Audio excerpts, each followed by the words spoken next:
with that, I would like to introduce our speaker today, Martha Buckley. Martha is an assistant research professor at George Mason University and a research affiliate at Center for Ocean, Land, Atmosphere Studies. She has a very long history working with AMOC, where she's been working on AMOC-related grants since grad school, and was elected to the executive committee of the US AMOC Science Team in 2016. At that time, she also wrote an extensive review paper on the observations, inferences, and mechanisms of the AMOC with John Marshall. A fun fact is that besides for the first meeting, she's never missed an AMOC meeting to this day. So today she will be presenting on the predictability of North Atlantic ocean temperatures and observations in CMIP5 models. With that, we're very happy to have you present today, Martha. Please go ahead. All right. Thank you for organizing the session, and it's a pleasure to present with this group. The question I will be looking at today is, can spatial variations in mixed layer depth explain spatial variations in predictability timescales for upper ocean heat content in the North Atlantic? I'd like to acknowledge my collaborators, Tim DeSole at George Mason University, and Susan Lozier and Lei-Feng Li at Duke. So the North Atlantic is a region of high predictability, seen by both initialized predictions and statistical estimates of predictability. So it's a high region of predictability for both SST and upper ocean heat content. However, the degree of predictability varies substantially between models. For example, Brandstetter et al. 2012 find that the predictability of upper ocean heat content varies greatly among CMIP5 models, particularly in the North Atlantic. And in this work, I'm going to estimate statistical measures of predictability timescales for upper ocean heat content from both ocean data products and CMIP5 models and compare them. Okay. So now I'm going to introduce the diagnostic that I will be using for upper ocean heat content. So it's simply the average temperature in the layer between the surface and the wintertime climatological mixed layer depth, which I'm going to call D. So this is the layer of the ocean that interacts with the atmosphere seasonally. Consideration of this layer implicitly takes into account the reemergence of wintertime SST anomalies. This is the process by which SST anomalies formed in the winter can become isolated beneath the seasonal thermocline in summer, and these anomalies can reemerge in the following winter when the mixed layer deepens. And because my definition of H considers these anomalies that are isolated below the seasonal thermocline for all months, then this implicitly takes into account reemergence. And H covaries with SST on interannual timescales. So the question I'm going to be asking is, can the geographic variations in the predictability of H be related to the variations in D, i.e., is there higher predictability where D is deeper? And this is what you'd expect if the ocean is a mixed layer simply forced by stochastic atmospheric forcing air-sea heat fluxes. And this is generally called the null hypothesis, which was described in a seminal paper by Frankenmuehl and Hasselman. So I'll be exploring this question in both observations and CMIP5 models and comparing the results between the two. Okay, so now I'm going to discuss the simple statistical measure of predictability that I will be using. It's called T2. It's simply the autocorrelation function squared summed over all legs. So rho sub k is the discrete autocorrelation function. And so if you're looking at years, which I'm going to be, k is the number of years. This is a measure of the decorrelation timescale as defined by DeSole 2001. And it's chosen, I choose it based on other possible measures of the decorrelation timescale, since it accurately estimates predictability in the presence of oscillatory variations. However, since it's only based on the local autocorrelation function, it should be considered to be a lower bound on predictability. So from now on, I'm going to be referring to it by its mathematically appropriate term, the decorrelation timescale, rather than predictability timescale.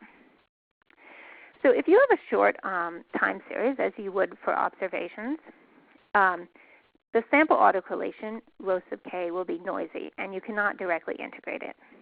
So instead, what I will be doing is I want to fit an autoregressive or AR model at each grid point and use the AR parameters to calculate the theoretical autocorrelation function, which is a well-behaved function, so you can integrate it out as long as you would like without integrating noise. So in order to calculate T2, and let's see if I can get a arrow right here. In order to calculate T2, I'll simply be replacing this rho sub k with rho sub k tilde, which is the theoretical autocorrelation function. See if I can get rid of that. There we go. Okay, so now I'm going to go to describe how I will be analyzing the observations. So I'm going to be using 3 different observational estimates: Ishii, EN 4.2.1, and the Chang ocean heat content product. And if you want the references to those papers, they're shown in this or to those products, they're shown in the table. In all cases, I will restrict my analysis from the period 1945 to the present or the end of the product. I will be using annual averages for H, although my results are pretty similar if I instead use wintertime averages.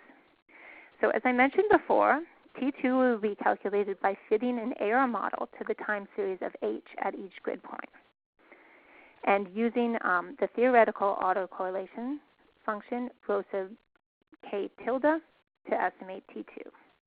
I will remove a quadratic polynomial in time to each grid point prior to computing the AR fits. And I tried AR orders 1 to 3, and I found little sensitivity to AR order, so I will be showing results for AR2. So before I show you the results of the decorrelation timescale, I'm just going to show you the wintertime climatological mixed layer depth from these products. So the wintertime climatological mixed layer depth is formed by forming a monthly climatology of mixed layer depth and taking the January to March average. The left panel, let's see right here, shows Ishii. The middle panel shows EN4. And the right panel shows a mixed layer depth estimate from the Argo mixed layer depth climatology of Holton tally. Now, I do not include a mixed layer depth estimate from the Chang product because Chang is only a temperature product and it doesn't include salinity, which makes it difficult to calculate both potential temperature and the mixed layer depth. So when I analyze the Chang ocean data product, I will always be using the Argo-based mixed layer depth. For Ishii and EN4, the mixed layer depth is calculated from the monthly gridded fields by applying a fixed density threshold of 0.125 kilograms per meter cubed. For Holton tally mixed layer depth product, this is based on a variable density criteria with a 0.2 degrees Celsius temperature equivalent applied directly to the gridded, directly to the Argo profiles. And that's why this one looks a little bit more patchy than the others, because A and B, the Ishii and EN4, are based on highly smooth data. So in any case, these are my 3 mixed layer depth estimates. And you can notice they're broadly similar. There's very deep mixed layers in the Labrador and Nordic seas, relatively deep mixed layers south of the Gulf Stream, and very shallow mixed layer depths in the tropics.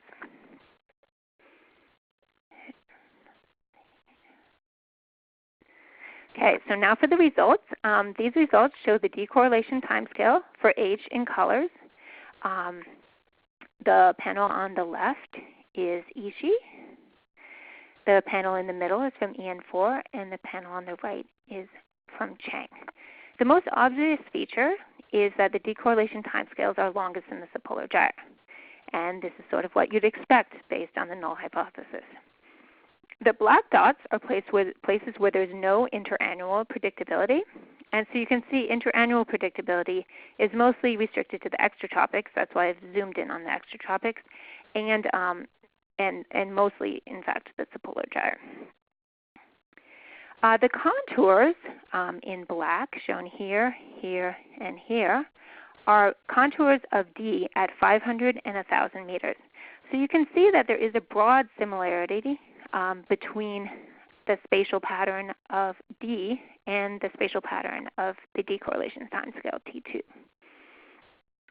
And I'd also like to point out that in general, the various products, the estimates of T2 from the various products is generally consistent.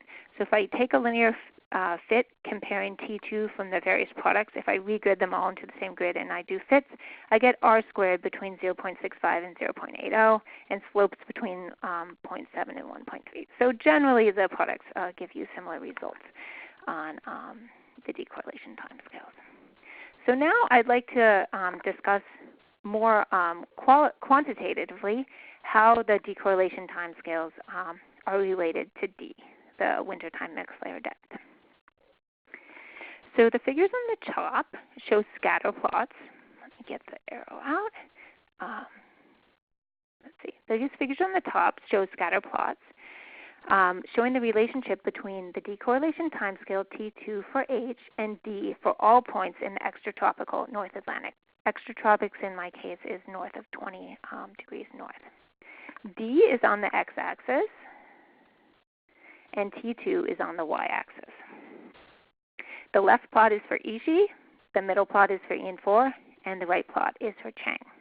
And just as a reminder for Chang, the mixed layer depth D is from the Argo mixed layer depth product. So you can see, the red lines show a linear fit. So the portion of the spatial variations in T2 that can be explained by spatial variations in D is 74% for Ishi, 67% for EN4, and 51% for Chang. The slope of this red line can be used as a basic estimate or a gross estimate for alpha, the damping parameter, and you get estimates between 33 and 44 watts per meter squared per Kelvin. The canonical value of alpha is around 20 watts per meter squared per Kelvin.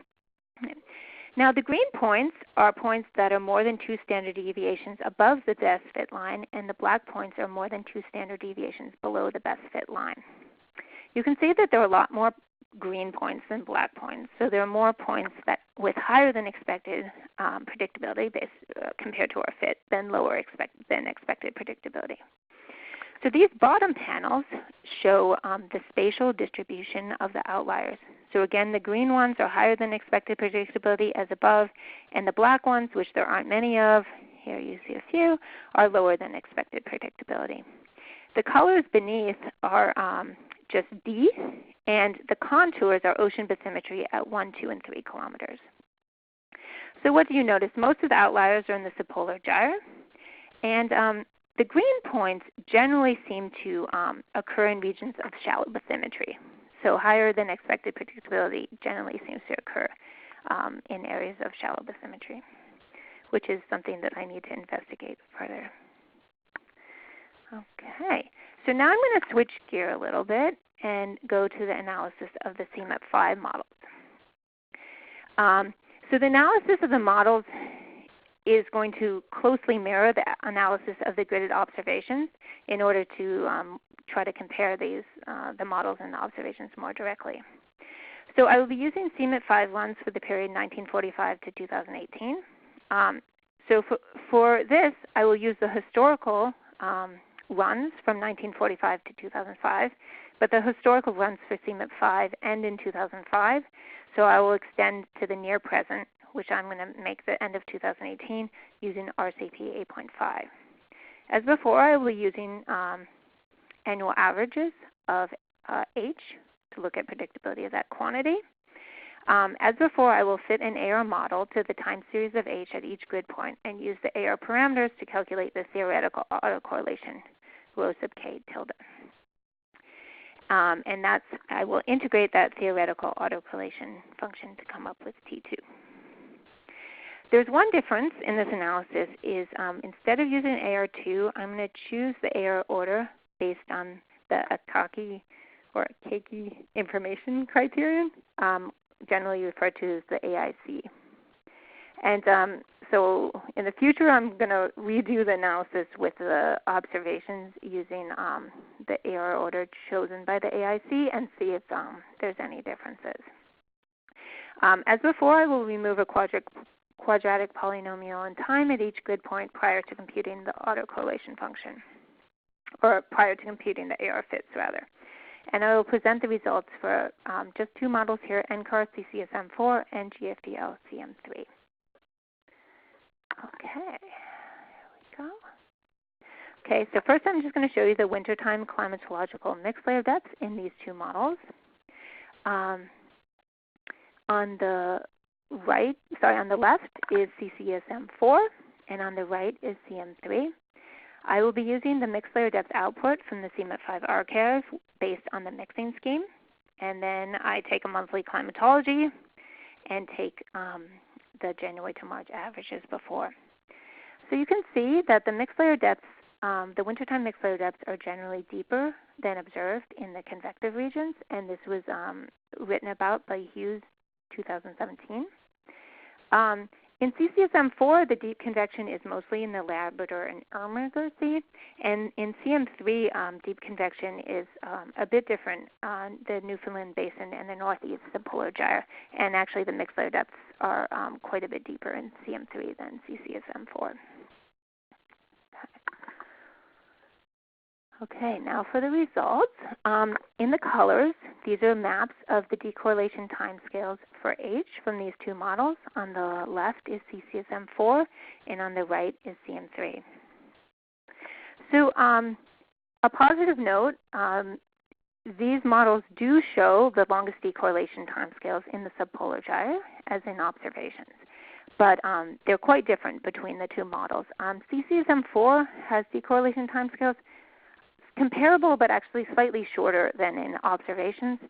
And CM3 has very, very long decorrelation timescales. So this saturates, the color bar saturates at 5 years, just to make so you can see compare it to CCSM4. But there's decorrelation timescales as long as 10 years in this model in CM3. The black contours are contours of D at 500, 1,000, and 1,500 meters. And you can see a general resemblance, somewhat resemblance, let's say, in CCSM4 between the spatial pattern of D and T2. And CM3, there's not a whole lot of resemblance of these fields. There's very high values of T2, even in parts of the subtropical gyre. Okay, so now I'm going to discuss more quantitatively the relationship between the decorrelation timescale T2 and D. So the figures on the left here show scatter plots for all points in the extratropical North Atlantic. On the x-axis is D, and on the y-axis is T2. And the top panel shows CCSM4, and the bottom panel shows CM3. Again, the red lines are linear fits. And this linear fit shows us that for CCSM4, the portion of the spatial variations in T2 that can be explained by spatial variations in D is 30%. So a modest relationship, weaker than in observations. In CM3, the R squared is only 0.11, so only 11% of the spatial variations in T2 can be explained by variations in D. So there's a very weak relationship between the decorrelation timescale and the wintertime mixed layer depth in CM3. Again, here the green points show are points that are more than 2 standard deviations above the best fit line, and the black points are more than 2 standard deviations below the best fit line. Now, these points aren't super meaningful in CM3 just because, well, there's not a very strong relationship. The two figures on the right show maps of the spatial distribution of the outliers. So like before, particularly in CCSM4, most of the outliers are in the subpolar gyre. More of the outliers have higher than expected predictability than lower than expected predictability. CCSM4 actually, well, okay, I guess we'll look at the black points first, which there aren't that many of, but those are points with lower than expected predictability. And in both cases, particularly for CCSM4 though, these points with lower than expected predictability seem to be in places where there are large spatial and temporal gradients in the mixed layer depth. So when you have large spatial gradients in the mixed layer depth, it seems that your predictability is not dependent on as highly on your local mixed layer depths because perhaps eddies or something are restratifying from the side. And you're restratifying quicker horizontally than you are just based on your thermal inertia of your mixed layer depth. So that seems to be what's going on with these points with lower than expected predictability. The higher than expected predictability points for CCM4 actually look fairly similar to those in observations in the sense that they are in regions of shallow bathymetry. In CM3, these higher than expected predictability, there's no obvious relationship there. But again, in CM3, the relationship between T2 and D is just very weak. So it's unclear whether these outliers are super meaningful when you have such a weak relationship to start with. So in general, what you find from this is compared to observations, the relationship between T2 and D is much weaker in the models. Then another thing to note is the slopes of these lines can be converted into a value of alpha, and you see these alphas are larger than 100 watts per meter squared per Kelvin. And part of the reason why we're getting such high values of alpha is these slopes are, the slope of this red line is much shallower than in observations, and part of that reason is because the mixed layer depths are biased deep. So if you bias the y-axis, the x-axis to be longer, then your slope gets shallower.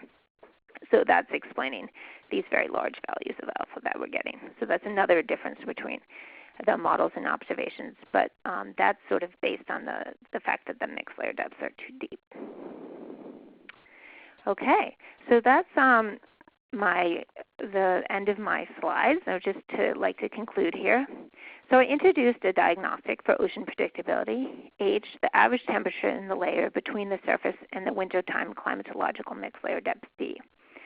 I estimated decorrelation timescales for H using observations and CMIP5 models in sort of a way that was comparable. So the result from my gridded observations is that decorrelation timescales for H are longest in the subpolar gyre, about 5 years, and 50 to 80% of the spatial variations in the decorrelation timescales for H can be explained by variations in D. And just to advertise here, this is written up in a paper that was recently published in Journal of Climate. There's two things from that paper that I'd just like to briefly state here that I didn't cover in the talk. That paper also includes some analysis of decorrelation timescales from observations for wintertime SST, and the decorrelation timescales for wintertime SST and H are generally similar, except in the Labrador Sea, where the decorrelation timescales for SST are much shorter. And the scaling of the decorrelation timescales with D is weaker for SST than it is for H. Okay, now I'll move on to my conclusions for the CMIP5, historical simulations, CCSM4 and CM3. The decorrelation timescales for H are model dependent, with CM3 exhibiting much longer timescales than CCSM4. CCSM4 is more similar to observations but somewhat weaker. The relationship between spatial variations in D and variations in the decorrelation timescales is weaker than in observations in both models, but in CCSM4 it's slightly weaker than in observations, and the relationship is very weak in CM3. So in CM3, there is a process which I think actually has to do with the AMOC that is leading to decorrelation timescales that do not depend on the mixed layer depths really at all. And it has very high predictability in that model, or high decorrelation timescales. All right, that's all I have, and I'd be happy to take any questions.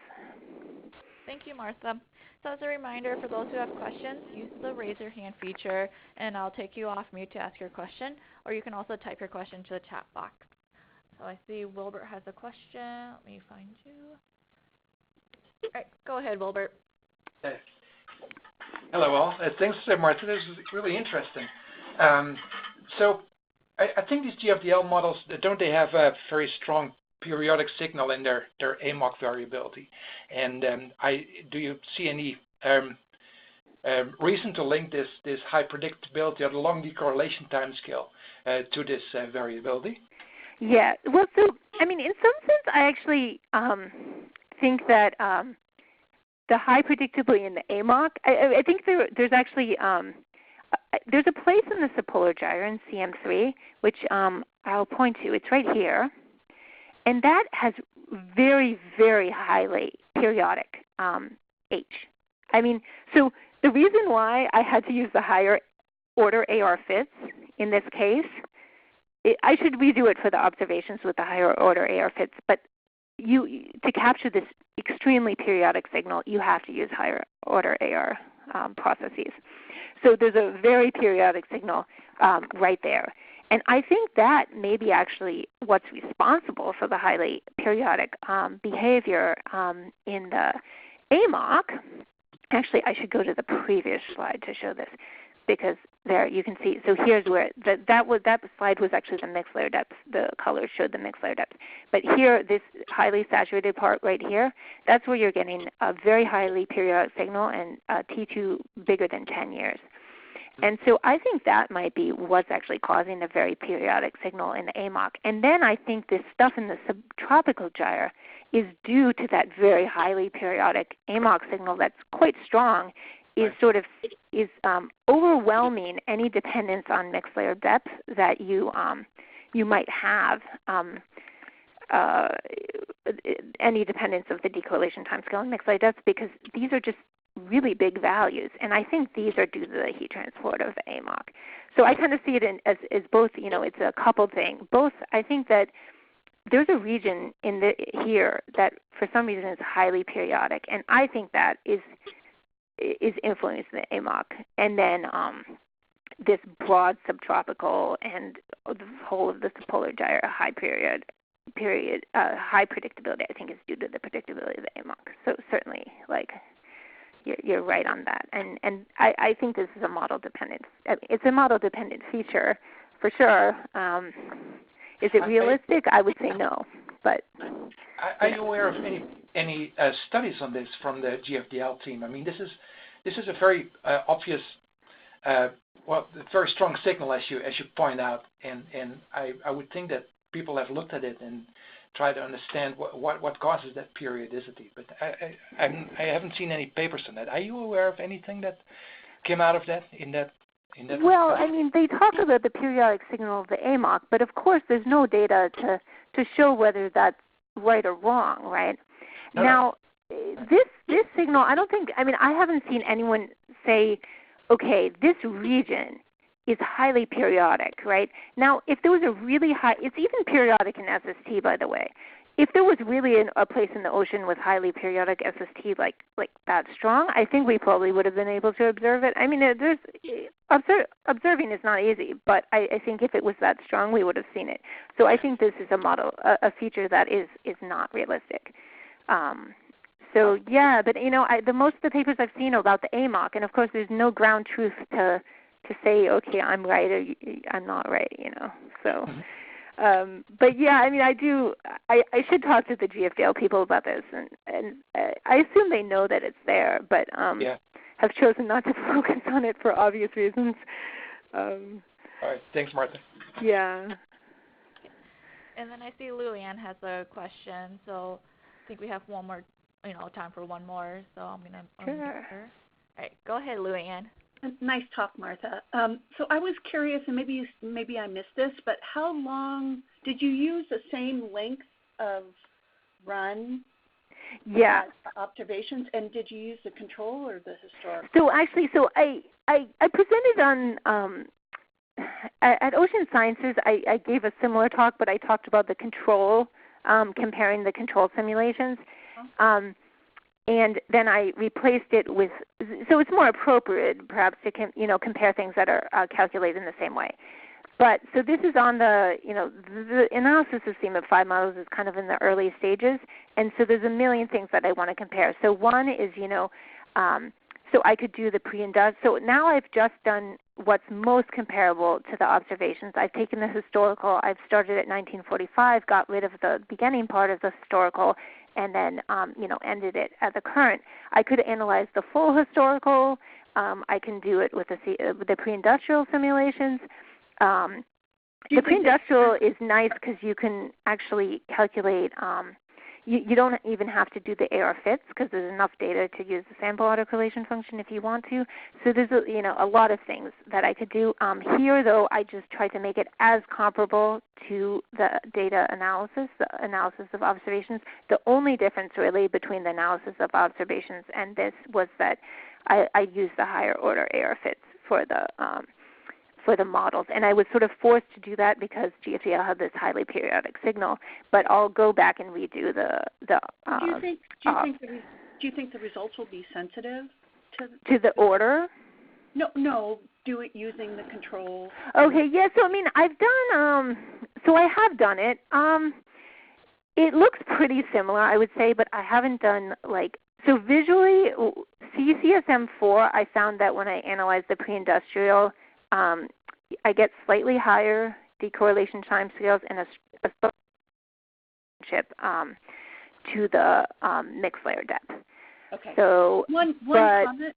Yeah, one comment about CCSM4 that's different from previous simulations is it has the parameterized overflows, and once they went from CCSM3 to CCSM4, the periodicity and AMOC variability went down. Yeah, because of that the is true. Yeah, parameterized overflow. So it's interesting and sort of reassuring that maybe those parameterizations are doing the right thing. Yeah, and I mean also CMIP6 is coming out. I actually thought I might do anyway. Not all the data is available yet to the mixed layer depth data. So, but there's going to be a new suite of models too that I can look at. So it'll be interesting to see how much. I could go back and do CCSM3 too, I guess. But to see the progression of models. GFDL has had this very periodic AMOC for a long time. So we'll see about the next version of each of the models. They don't have that overflow parameterization. So. Interesting. Yeah. So maybe they'll put it in at some point. I don't know. Yeah. So thanks, Luann. So I think that's about time that we have. Okay. So thank you, Martha, and thank you for everyone who joined us today. I will have a copy of your presentation on the US CLIVAR YouTube channel by Monday of next week. Also, we are currently looking for speakers for our next few AMOC webinars. So webinars are held on the third Thursday of every month at 12 p.m. Eastern Time. So if you have any new findings or recent published paper, this would be a great opportunity to get your research out. We generally have a great turnout for our AMOC webinars, so feedback and everything will be good. So if you're interested, please send me an email. Our next two webinars are scheduled for July 18th and August 15th. So again, thank you everyone for participating.